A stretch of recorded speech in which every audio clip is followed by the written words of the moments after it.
Today's idiom is give me a ballpark figure. This means giving a rough estimate, not a precise number. It originated in American baseball, early 20th century.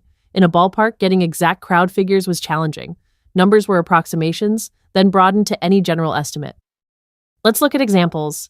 First, can you give me a ballpark figure for how much this project will cost? This asks for a rough expense for planning.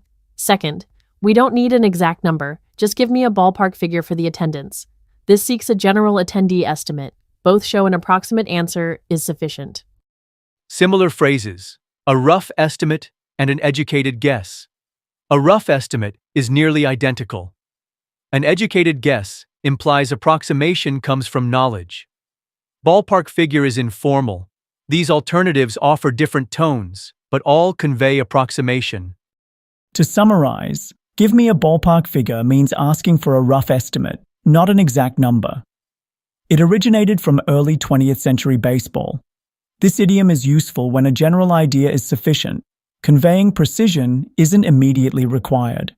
Using it makes your English sound natural. I'll see you next time with another great expression. Today's idiom is, what's your best guess? This expression asks for someone's most informed prediction or estimate when the exact answer is unknown. It's an idiomatic way to directly solicit opinion, not figurative. From everyday English, 19th to 20th century, it evolved as a simple query when facts are uncertain. Let's see what's your best guess in action. First, the project deadline is Friday, but I haven't heard from the client yet. What's your best guess for when they'll finally approve it? The speaker needs an educated estimate, lacking concrete facts, asking for a reasoned prediction. Second, we reviewed all data, but the market S unpredictable. What's your best guess for next quarter's sales? Here, an informed forecast is sought from incomplete data. Both ask for insightful, non-definitive predictions. Similar expressions include, what's your best estimate? And what do you reckon? Estimate suggests numerical values or formal calculations. Reckon is informal, for general opinions. What's your best guess? Is versatile, used for informed, non-exact opinions in many contexts. To recap, what's your best guess? Asks for someone's most likely prediction when definitive answers are unavailable. This direct query encourages thought. Use it to invite informed opinions in diverse settings, whenever you need an estimate or smart prediction. I'll see you next time with another great expression. Today's idiom is, it's a pain in the neck. This vivid expression describes anything or anyone that is consistently annoying, troublesome, or a source of inconvenience. Think of it as a persistent, low-level irritation, much like a literal crick in your neck. Its origin comes from the everyday experience of physical discomfort, where a pain in the neck was quite literally an uncomfortable ailment, particularly around the early 20th century. Over time, this specific physical complaint became a popular metaphor for any persistent nuisance, making its meaning easy to grasp and widely relatable.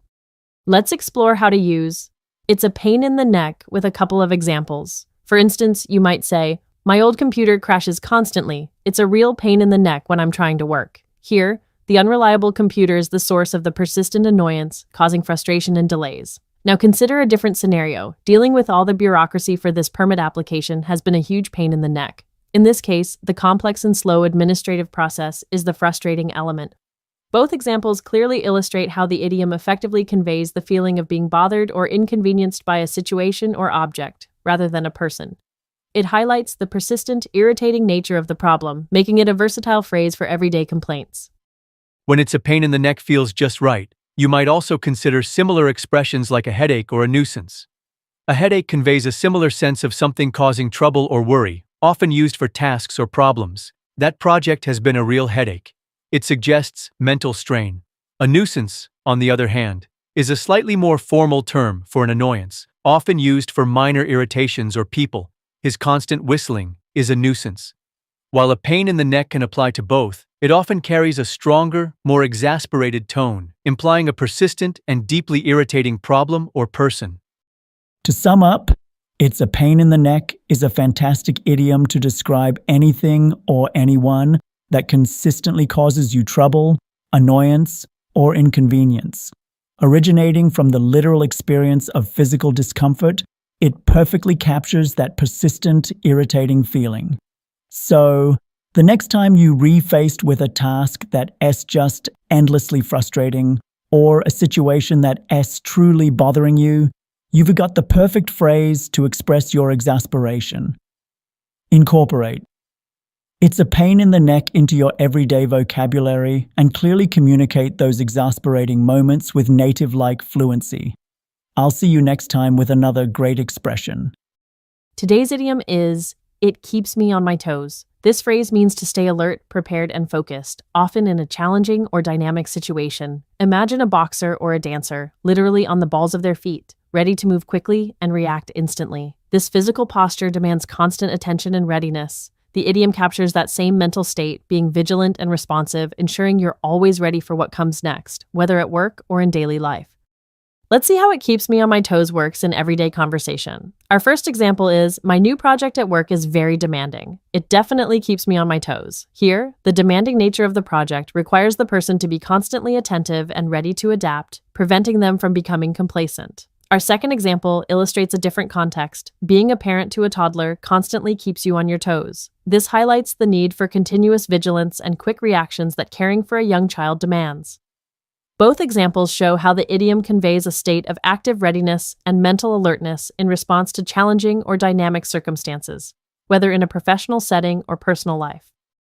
Let's look at similar expressions. Stay sharp means to remain mentally alert and quick-witted, often used as advice. You need to stay sharp for the presentation. On the ball implies being competent, well-informed, and highly responsive, like she's always on the ball with client queries. It keeps me on my toes highlights the continuous challenge and active effort to remain vigilant. Stay sharp focuses on mental quickness, while on the ball emphasizes general competence in a role. To recap, it keeps me on my toes means to stay alert, prepared, and focused due to a demanding or challenging situation. This idiom evokes the image of someone physically poised and ready for action, much like a dancer or athlete. It's a vivid way to describe how dynamic circumstances require your full attention and quick reactions, ensuring you never become complacent. So, the next time something truly demands your constant readiness, remember this expressive idiom and share how it genuinely keeps you on your toes. I'll see you next time with another great expression. Today's idiom is will lie low. This phrase means to stay hidden or avoid attracting attention, often to escape trouble or scrutiny. Its origin can be traced back to hunting and military contexts in the 17th century Europe. Imagine a hunter or a soldier concealing themselves by crouching or lying in a low position to avoid detection. This literal act of physical concealment then evolved to describe metaphorically staying out of the public eye or keeping a low profile to avoid problems. It's about being discreet and waiting for a suitable moment. Let's explore will lie low with some examples. For instance, you might hear, after the incident, the group decided they'd lie low for a while until things calmed down. Here, lie low means they'll deliberately keep a low profile and avoid public appearance until the initial commotion subsides. It suggests a strategic retreat from attention. In another scenario, a celebrity might tell her agent, I need to lie low for a bit after all this media attention. Here, the celebrity wants to escape the intense scrutiny and public glare, possibly to regain privacy or let public interest dwindle. Both examples demonstrate the idiom's core meaning of intentionally staying out of sight or avoiding notice to manage a situation. When considering similar expressions, keep a low profile is quite close to lie low. Both suggest avoiding attention, but keep a low profile often implies a more sustained, less urgent state of discretion, perhaps as a lifestyle choice. Go into hiding, on the other hand, implies a more drastic and often illegal or dangerous situation where someone absolutely must disappear to avoid being found. While lie low shares aspects of both, it typically implies a temporary strategic retreat from public view to avoid a specific issue or wait for an opportunity. To summarize, will lie low means to intentionally stay out of sight or avoid attention, typically to escape trouble or allow a situation to calm down. Rooted in the literal act of physical concealment from hunting and military strategies, it now figuratively describes a strategic withdrawal from public notice. Remember, it's a useful phrase when you want to convey the idea of temporarily being discreet or keeping a low profile to manage circumstances effectively. So next time you need to avoid the spotlight, you know exactly what to say. I'll see you next time with another great expression. Today's idiom is "it blows me away." This phrase means something is incredibly impressive, surprising, or truly overwhelming, leaving you stunned. Its origin comes from the literal force of wind-moving objects. In the 19th century, it evolved to metaphorically describe an overwhelming emotional impact. It's a powerful way to express profound astonishment, like being swept away by an experience. Let's see how we can use this. First, the sheer beauty of the Grand Canyon just blows me away every time I see it. This expresses awe for natural beauty. Second, her performance in the play was so powerful, it absolutely blew me away. Here, it describes being deeply impressed by artistic talent. Both show an overwhelming emotional reaction to something remarkable. Other phrases convey similar feelings. It takes my breath away suggests awe and wonder, often with beauty. It astonishes me is more about simple surprise. It blows me away is generally more emphatic, implying a powerful, almost transformative experience that leaves a lasting impression of profound surprise and admiration. It's for something truly overwhelming. To recap, it blows me away vividly describes being incredibly impressed, surprised, or overwhelmed. Rooted in the literal power of wind, it now expresses deep emotional impact. Remember this phrase for those truly astonishing moments in life, whether a breathtaking view or an outstanding achievement. It's a great way to convey your profound amazement. I'll see you next time with another great expression. Today's idiom is "I'm susceptible to it." This phrase means you are easily affected or influenced by something, often implying a natural predisposition or a lack of resistance. For instance, if you get sick easily, you might say you're susceptible to colds. The word susceptible has roots in late Latin, from susceptibilis, meaning capable of receiving. It entered English in the 16th century, initially referring to physical capacity, and later broadened to emotional or intellectual vulnerability. So when you say "I am susceptible to it," you're admitting to being easily swayed or impacted. Let's explore how "I'm susceptible to it" works in context with two examples. First, I try to avoid the dessert menu because I'm very susceptible to anything with chocolate. Here, the speaker admits a weakness or a strong tendency to be tempted by chocolate. It implies that resistance is difficult. For our second example, during allergy season, I'm highly susceptible to pollen, causing me to sneeze constantly. In this case, susceptible refers to a physical vulnerability. The person's immune system is easily affected by pollen, leading to symptoms. Notice how the idiom highlights an inherent tendency or a lack of natural defense against a specific influence, whether it's a temptation or an environmental trigger. It's a very clear way to express a personal weakness or sensitivity. While "I am susceptible to it" conveys vulnerability, let us look at similar expressions. "I am prone to it" suggests a regular tendency or likelihood, like "I am prone to forgetting things." It implies a pattern. "I am vulnerable to it" often means you lack protection or are open to harm, like he is vulnerable to criticism. Susceptible specifically emphasizes being easily affected or influenced, perhaps due to a natural predisposition. You might be susceptible to flattery while being vulnerable to a virus. Choose susceptible when you want to highlight an inherent sensitivity or a low threshold for being impacted. To recap, "I am susceptible to it" describes being easily affected or influenced by something, whether a temptation, an illness, or an emotion. It comes from Latin roots meaning capable of receiving, emphasizing a personal tendency. Remember, this idiom is perfect for admitting a personal weakness, a natural inclination, or a physical sensitivity.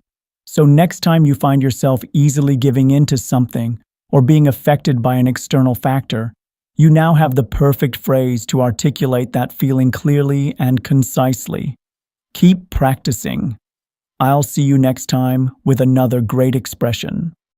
Today's idiom is "I'll level with you." It means to be completely honest and direct. Imagine making a surface perfectly flat or level. This idiom carries that sense of revealing the complete truth without any hidden parts or unevenness. Its origin lies in the 17th century, where level referred to being balanced and fair. Let's look at our examples. First, look, "I'll level with you." This project is far behind schedule, and we need to work extra hours to catch up. Here, the speaker delivers an uncomfortable truth directly. In our second example, "Before you make a final decision, I need to level with you about the potential risks involved." Both show it sets the stage for sincere communication. Similar expressions include "to be frank" and "to be straight." To be frank is slightly more formal.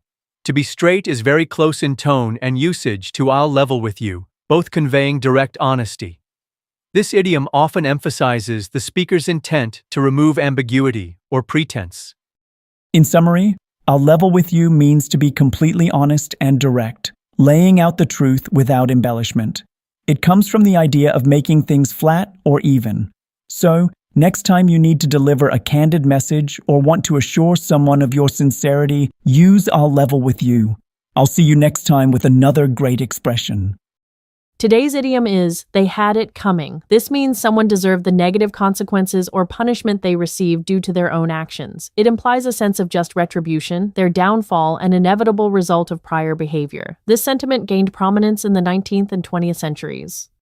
Let's look at examples. First, after weeks of ignoring his responsibilities, Mark lost his job. He truly had it coming. Here, the idiom highlights the direct link between his negligence and the deserved outcome. Second, the band constantly showed up late and performed poorly. So when their tour was canceled, everyone agreed they had it coming. Their actions directly resulted in misfortune. Similar phrases include, they got what they deserved, and what goes around, comes around. They got what they deserved is a direct synonym, often more formal. What goes around comes around implies broader, karmic justice over time.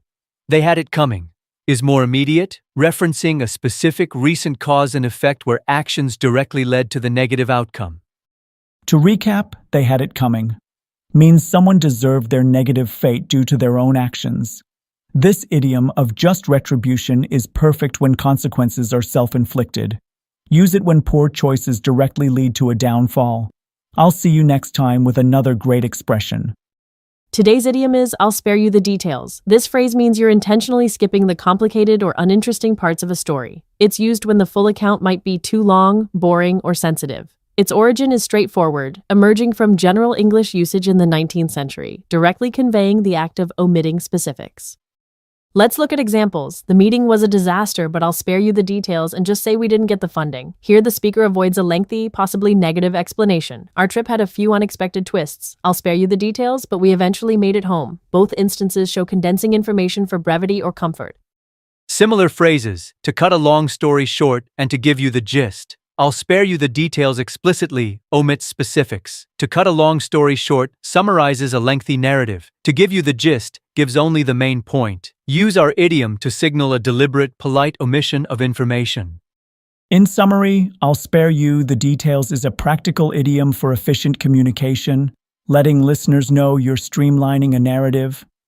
It's a polite way to skip potentially tedious or uncomfortable information, directly conveying your intent to get to the point. Use it to avoid unnecessary tangents.